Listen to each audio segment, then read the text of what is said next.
already know what it is, man. It's your boy Outtasight. We back with another video, man. Today's video we gonna be talking about, forget what we talking about, 24-day uploading streak. Gotta say that first. Now we finna start.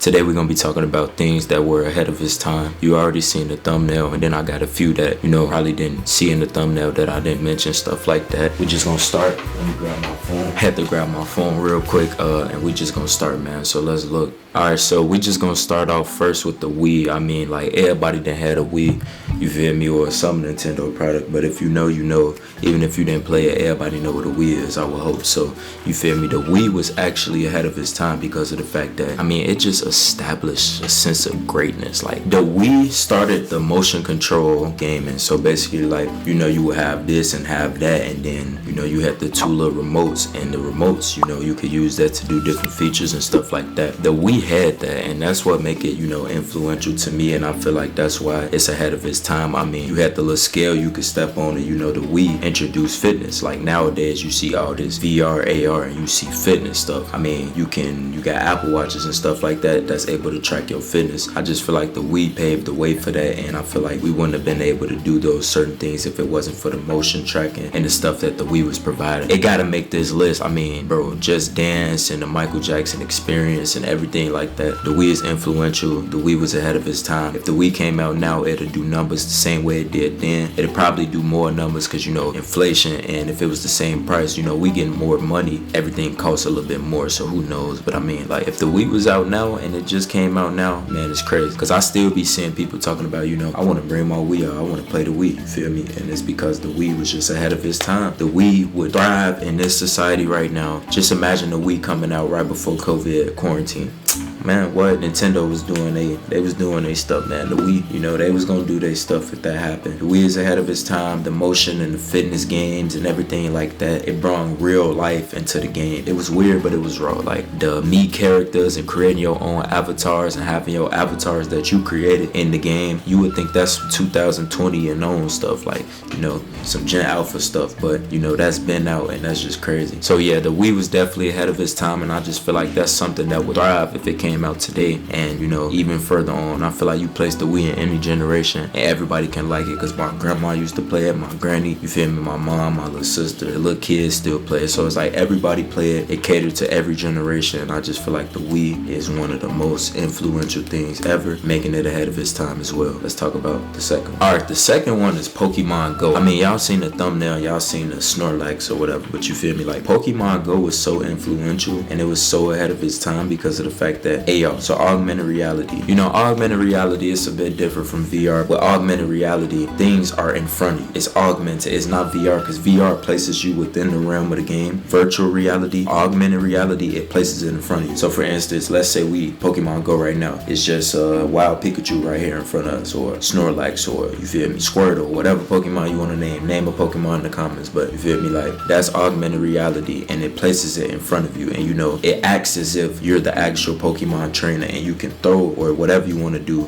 That also incorporates motion graphics and motion tracking and stuff, but it's really the augmented reality aspect of it, and it allows you to act as if something is in front of you, almost like a hologram kinda, but just with Pokemon. And I feel like that paved the way for a lot of games, because nowadays we actually have VR headsets. It's virtual reality, but that also includes like augmented in a way. But you feel me, augmented reality is the future, VR is the future, and I feel like Pokemon Go is definitely the thing that paved the way for that, because prior to that it wasn't too many augmented realities, and I just feel like that is a game that that game was so crazy that people was really getting hurt. Like, people was so focused on the game that people was getting hurt, going into dangerous neighborhoods, going in car accidents, causing collisions, stuff like that. And it's just because it was so influential and it was so ahead of its time. That might be another video about like the most influential things of all time, where I might be talking about that. Who knows, Flappy Bird, let me know if y'all want that video. But I got a lot of stuff that I'm working on. But man, augmented reality is the reason why I say that Pokemon Go was ahead of its time, because augmented reality is seen a lot nowadays. And you feel me, Pokemon Go came out in 2016 and it's 2024. Everything that Pokemon Go thrived to be and strive to create and craft is happening nowadays. So it's influential, it's ahead of its time. Let's start talking about the third one. The third one is Xbox Kinect. So I'm a PlayStation guy myself, and stay tuned because we're gonna talk about that too. But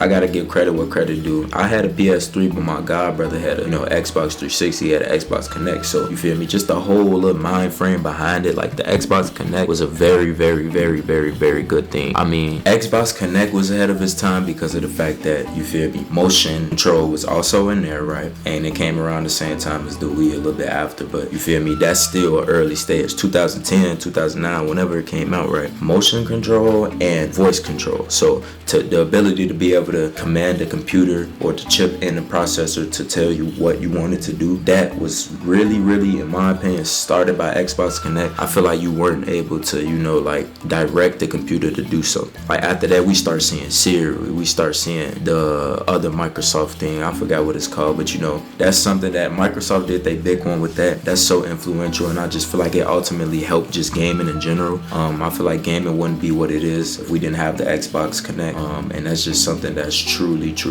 ahead of its time, because you know, we can control with our phones. You can say, hey Siri, you can get all this different stuff now, and I just feel like the most initial things that allow us to do voice control had to have been the Xbox Kinect, because that's like my earliest memory of something having voice control. The whole idea of a voice control interface is now in like home security systems and, you know, things of that nature. Thermostats, you can say, hey thermostat, hey Google, you know, hey Alexa. You can do all of this stuff and tell it to, you know, turn on this camera, turn on this light in the garage, or hey, turn down Fahrenheit on here, turn it down to this degrees Celsius, stuff like that. And I just feel like, you know, voice control with the Xbox Kinect, the voice user interface is something that was really paved by that, crafted by that, and you know, a lot of stuff wouldn't be what it is today if we didn't have the Xbox Kinect. But man, I said I'm a PlayStation guy. Let's just hop straight into the fourth one. Alright, so we all use the web now, right? We all use that www.html.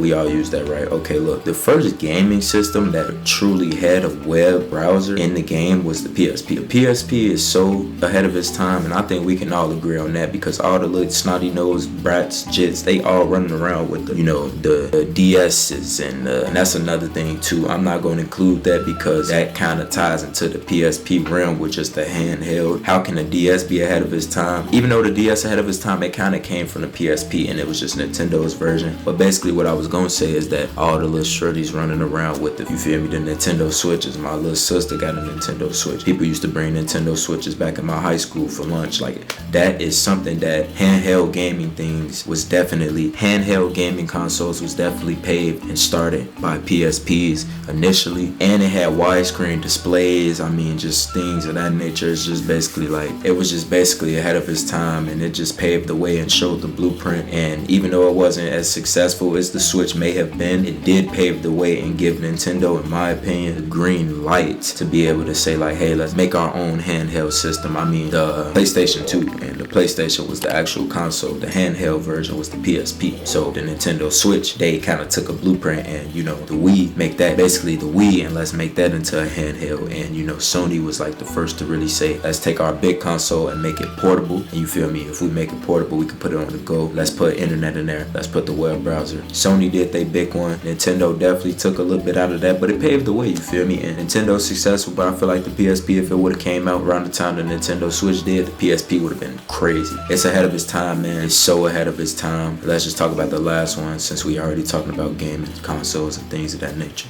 The Sony Dreamcast is something that's kind of forgotten, and I'm a 2000s baby myself. I'm 03, but you feel me, it kind of paved the way, and it kind of started just the online gaming. Like, a lot of stuff wasn't online prior to that because it came out in like 99, I believe, but you know, a lot of stuff wasn't online, like gaming in general. You had Super Mario Bros in the 80s and things of that nature, but then nobody really played online games. Online gaming kind of started with the Sega Dreamcast, and it's just something that's kind of forgotten. And I know anybody that's older than me probably like, how do you remember that? But it's just like, you know, I do my research, you feel me, and I may have seen it in person before and stuff like that. But it started DLC, so downloadable content. DLC is basically, you know, after the game happens, they add different patches and updates and stuff, and that allows you to get downloadable content, which, you know, Mortal Kombat, let's say you start with this character, right? I'll use MKX for example. You started with the characters, but you know, DLC came out and you can get Jason, you can get Leatherface, you can get other people, you know, and that's the DLC. And that was ahead of its time, because we seeing missing multiple games. Not just that, the Sega Dreamcast started that, and it paved the way for that. I could even argue that it paved the way for the PS2, and I feel like, you know, the DVDs and the stuff, the time frame that it was in, the PS2 wouldn't have been able to do that if the Sega Dreamcast didn't come out. As much as I love Sony, as much as I love PlayStation, but you feel me, the Sega Dreamcast is kind of the pinnacle, which is why I'm using it last, but it's kind of like the top for everything. The Sega Dreamcast truly started a lot of stuff, anything you can name it, as far as the updates, as far as DLC, as far as the disc, and you know, if you do get the disc version of your console, as far as that being able to read Blu-rays, because Blu-rays are dead now, who's getting Blu-ray players? The Sega Dreamcast was definitely one of the initial consoles that started that. You know, it had a powerful processor at the time. I mean, if it's able to go online and surf the web initially in the late 90s, early 2000s, I mean, it was able to do a lot of stuff, and it came out just before the PlayStation 2, but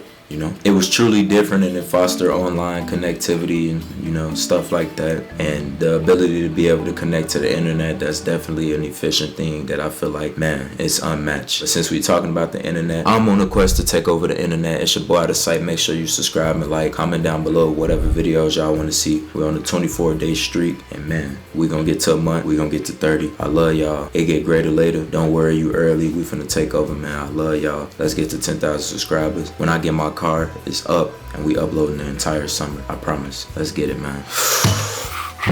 Give me a law, yeah, she law.